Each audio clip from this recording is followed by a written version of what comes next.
That tree, before any Oris was ever built, before we had developed any other locations, that was the epicentre of Salthill GA Club. So you had to meet at the tree. At the bottom of Devon Gardens and where it borders onto Dr. Mannix Road, and from the other side is at the other end of Oaklands. And Frank Helly tells a story of an underage hurling match he had organised when he was to play in Renmore. He had one other to help him with the kids, to bring them to bring the players out to Renmore, and he had sent off the first car. But he was left in a situation that he had 9 people to get into the car. So he put 2 in the front, he put 5 in the back, and he was putting another 2 into the boot when the squad car came and pulled up alongside him. And he said, "Well, I'm in trouble now this time." So the guard got out and had a look at him and folded his arms and he says, "Do you want to live, Frank?" And he says, "I do." He says, "I'll bring that over to you." The people who founded the club were all from football backgrounds, principally. And they were coming in from Mayo and they were coming in from Roscommon, and they were traditional football areas. Hurling, on the other hand, didn't have that leg up. I would say that if you were to look back, you had the likes of Ben Campion. Ben was motley and Ben was certainly passionate. Ben was a great character. He was a rep with Irish Distillers, but he was a rep with Salthill Hurling all his life. And Eddie Duggan from Rahoon Road. Eddie was a Father Tom's player, and Eddie had two right ones in Tommy and Mike Duggan, and they went on to win a junior championship with us. But Eddie was a great stalwart, a lovely man. Eddie and as I mentioned Frank Helly before. Frank was I think he was Kilbacon Peterswell, and Frank would go to every All-Ireland, go to every Salthill match, and if he could, he'd still be there. And Frank would mend the hurleys. He was a master carpenter and part of everything else, and his work shed would be a testament to any carpenter. But Frank was always there helping. And later on, Ben Kelly would have come into the parish, and Ben would have worked very hard. Later on, Ger Mulholland, then when we were under 21, Kieran was from Kinvara. Kieran had a great passion for hurling, and still has, and he was principal in bringing us along to an under 21 county final, under 21B, 1982, when we played Athenry, and Athenry beat us that day in the final. In 89, we played Capitagal in the final in Ballinasloe on a foggy day, and we lost that, but if we did, we learned a lot too. And the following year, I took over as manager, and the season went on. That year, we played in the open draw. We won the open draw. That year, we played in the City League. We won the City League, and that year, we won the Junior B Championship. That was all 1990. And the great thing about that was that at the same time, Salthill won their first championship in 1990 in the football. So it was a great double, and it was great for the club to have one on both levels. We always had talent, and but holding on to our players, sometimes we had the problem in that other clubs would come and offer them senior status, which was always something that militated against us developing. We had nobody coming up underage-wise, and I was very conscious of that. And some of the lads were beginning to retire, so I said it was time to get involved with underage.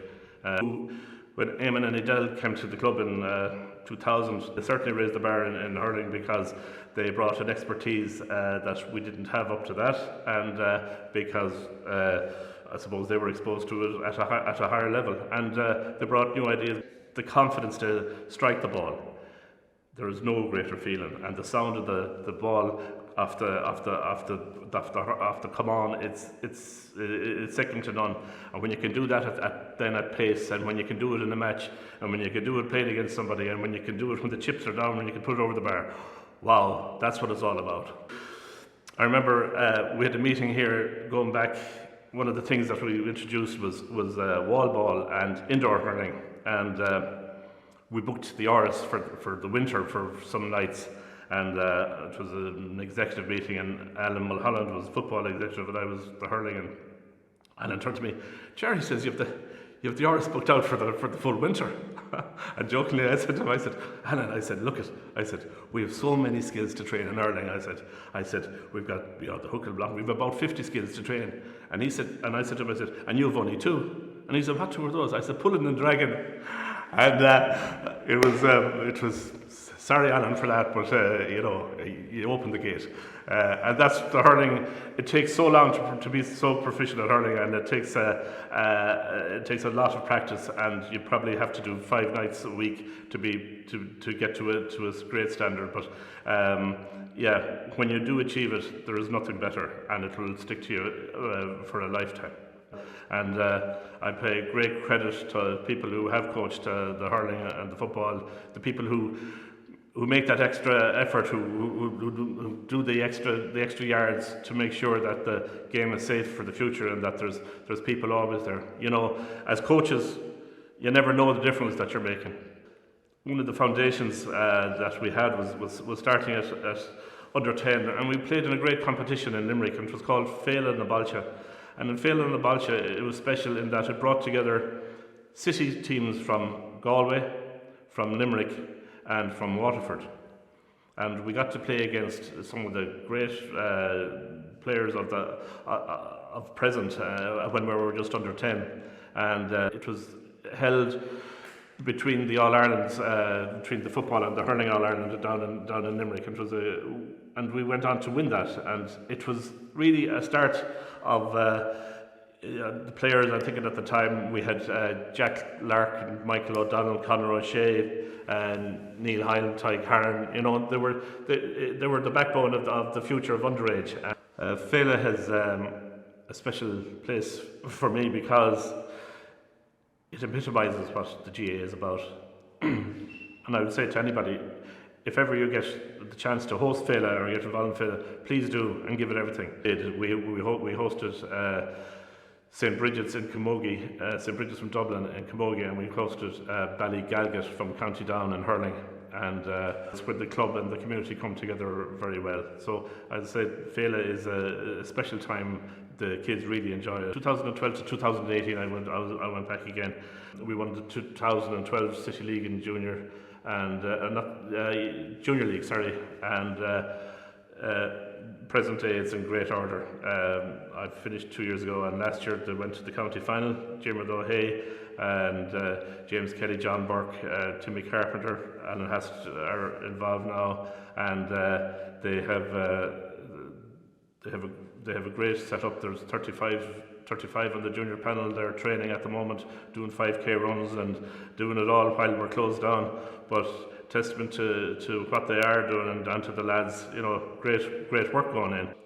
Just to say, one person I wanted to mention, then talking about the junior team, Stevie Cullinan. Stevie was on our team that won the Junior B in 1990, and he was on the final team last year. He spans 30 years of junior hurling. That anybody that I played with and who continued with the club, they still have that same passion for the club. And I'm 59 years of age, and it's not an exaggeration to say that the club means as much to me today as when I was 9.